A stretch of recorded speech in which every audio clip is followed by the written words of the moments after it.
To the latest carbon tax increase, and the battle between the Prime Minister and the Canadian premiers who oppose it is heating up.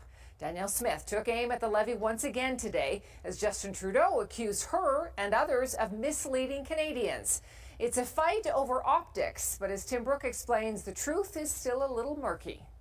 Danielle Smith says 4 days is enough time for Ottawa to rethink its carbon tax increase. They have to put a pause on it. The levy is set to go up by $15 a ton on Monday.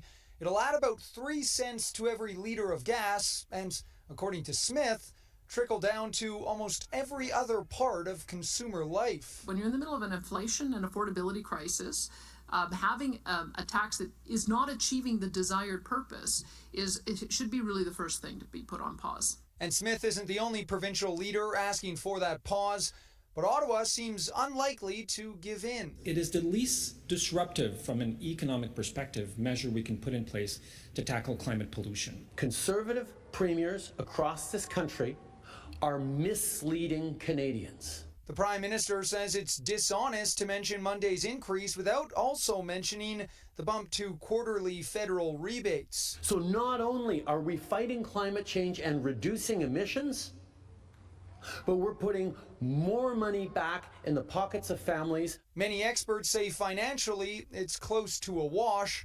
So then, is the tax actually doing what it's supposed to? Sort of.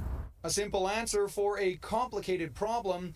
One federal report shows emissions have dropped since carbon pricing was introduced, but we can't yet say how much of that decline is due to the levy, mainly because it's not the only climate policy in Canada, and the changes people make as a result are not easy to measure. Oh, it's a terrible sales pitch, and they've done a brutal job of it. At least one economist believes the feds are to blame for the confusing messaging and the worsening Canadian perception of the tax. He completely mishandled what the objective was here and how to sell it to Canadians, and that's what's opening the space then for other parties that want to get rid of it.